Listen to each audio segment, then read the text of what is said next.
మీ business ఏదైనా మీ ఊర్లో promotion చేయాలంటే అది సుమన్ టీవీతోనే సాధ్యం. ఇప్పుడే సంప్రదించండి.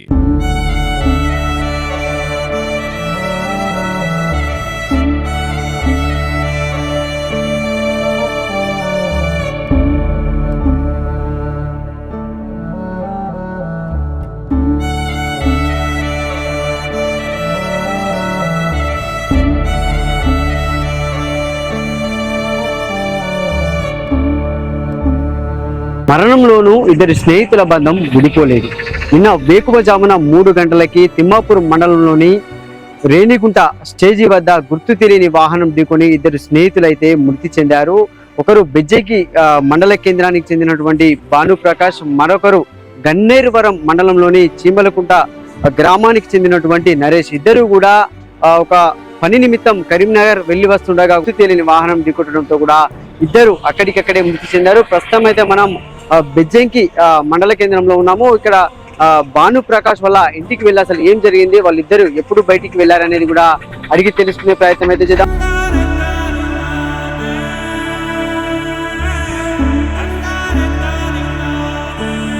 బెజ్జంకి మండల కేంద్రంలో డబుల్ బెడ్రూమ్ లోనైతే వీరు నివాసం ఉంటారు. నిరుపేద కుటుంబానికి చెందినటువంటి భానుప్రకాష్ నిన్న ఉదయం అయితే మృతి చెందిన ఒక్కగానొక్క కొడుకు, అంటే వాళ్ళ తల్లిదండ్రులు కూడా ఒక్కగానొక్క కొడుకు, ఒక చెల్లె ఉందని కూడా ఇక్కడ ప్రస్తుతానికి వాళ్ళ ఇంటి వద్దకు చేరుకున్నాం. చెప్పండి, అసలు భానుప్రకాష్ కు ఏమైంది, అసలు ఏం పని చేసేవాడు, ఎక్కడ ఉండేవాడమ్మా?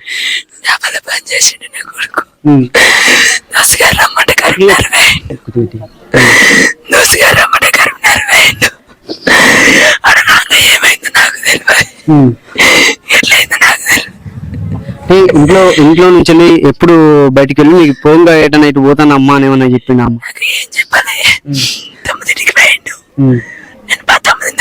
ఫోన్ చేసిన ఏడున్నావు నాన్న అంటే నేను దోసగానాలు ఇక్కడ వండుకుంటున్నాం అమ్మ అన్నాడు.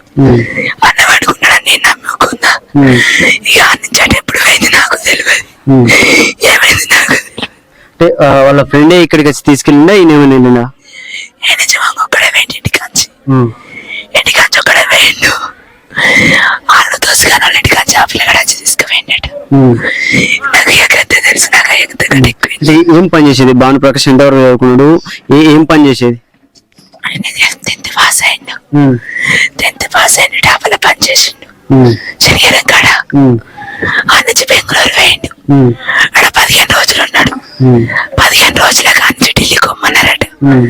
అంత దూరం వస్తాడు, వచ్చిండు. అచ్చింటికి అన్నీ ఉన్నాడు, ఈయన పని చూసుకుంటా అని. వచ్చి 3 రోజులు అవుతుంది కంటే 3 రోజులకు నా కొడుకు చచ్చిపోయింది అయ్యా. వాళ్ళ కొడుకు పని నిమిత్తం కూడా ఢిల్లీ వెళ్ళామంటే ఢిల్లీ వెళ్ళలేను, ఇక్కడే ఉంటానన్న తల్లి మాట కొద్ది ఇక్కడే ఉన్నాడు. అంటే ఆ 3 రోజుల ఇంటికి వచ్చి 3 రోజుల వ్యవధిలోనే కొడుకు మృతి చెందడంతో కూడా తల్లి మాటలు వర్ణాతీతం. వాళ్ళ చెల్లి అయితే అడుగుదాం, అంటే ఎట్లా ఉండేది అన్న, అన్నయ్య ఎట్లా ఉండేది, అసలు ఏం జరిగింది ఏమన్నా చెప్పిండ నీకు పోంగా?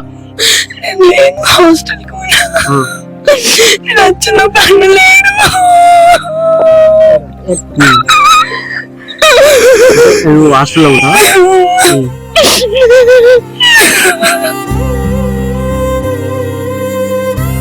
మా మాటలు కూడా మాట్లాడడానికి కూడా అంత రాని పరిస్థితి ఉందంటే ఒక్కగానొక్క కొడుకు మృతి చెందడం. అంటే ఇంటికి వచ్చిన 3 రోజుల్లోనే కొడుకు కూడా మృతి చెందడంతో వాళ్ళు అసలు మాటలు రాని పరిస్థితులు అంటే స్థానికులు అయితే ఉన్నారు. వాళ్ళ కుటుంబ పరిస్థితి కూడా వాళ్ళ ఇక్కడ ఉన్నటువంటి స్థానికులు కూడా ఉన్నారు, వాళ్ళని అడిగి తెలుసుకున్నాం. అంటే చెప్పండి అన్న, వాళ్ళ కుటుంబ పరిస్థితి ఏంది, అసలు అసలు ఏం జరిగింది అసలు?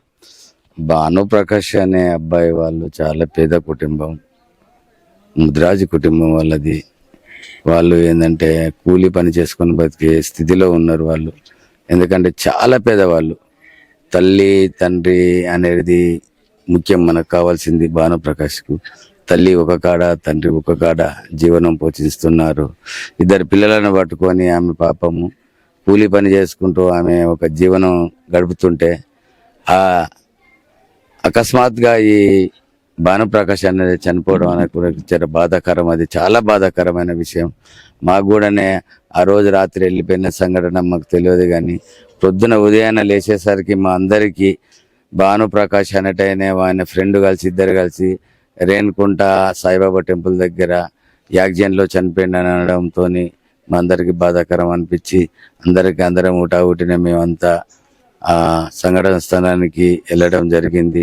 ఆంచిలి పోలీస్ స్టేషన్కి వెళ్ళి పోలీసుల దగ్గర కూడా వివరాలన్నీ తెలుసుకొని వారిని పోస్ట్ మార్టం చేయించుకొని మేము తీసుకొచ్చి నిన్న సాయంత్రానికల్లా మేము వెంబడే ఉండి చాలా గ్రామస్తులంతా కూడా ఏకతిటిగా ఉండి పాపం చాలా బాధాకరమైన పేద కుటుంబానికి సంబంధించిన ఒక అబ్బాయి చనిపోవడం అనేది మనకు చాలా బాధాకరం అని వాళ్ళందరూ కూడా గ్రామస్తులందరూ కూడా నాతో సహకరించినటువంటి మా ఐలయ్య కానీ మన చెరుకు నర్సయ్య కానీ వీళ్ళందరం మేమందరం ఏకతాటిగా ఉండి పాపం పేద కుటుంబానికి ఆర్థికంగా మనం ఏం చేయకుండా కానీ ఒక ఆదుకోవాలన్న ఉద్దేశంగా మేము నిలబడి వాళ్ళందరికీ కూడా అందరం కలిసి గ్రామస్తులం కలిసి అంటే ఏ వాహనం గుద్దిందని ఏమన్నా సమాచారం?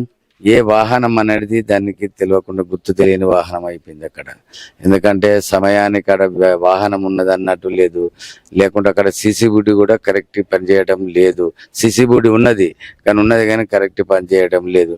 కాబట్టి అక్కడ ఏంటంటే మనం ఏ వాహనం అనేది గుర్తు తెలియరాకుంటున్నది. కాబట్టి వీరికైనా కూడా పోలీసులు కొద్దిగా స్పందించి ఆ పేద కుటుంబాన్ని ఆదుకోవాలి. ఆ వాహనాన్ని అనేది కూడా ఎక్కడ నుండి దొరకబట్టి దాన్ని ఈ పేద కుటుంబానికి సహకరించాలని కూడా నేను పోలీసు వారికి కూడా విజ్ఞప్తి చేస్తున్నా.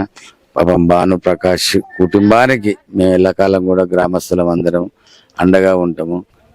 చాలా దారుణమైన విషయం అంటే గుర్తు తెలియని వాహనం అనేది ఢీకొట్టున్నా. అక్కడ సీసీ కెమెరా ఉన్నా కూడా పని చేయకపోవడం కూడా ఇదొక అది అని చెప్పుకోవచ్చు.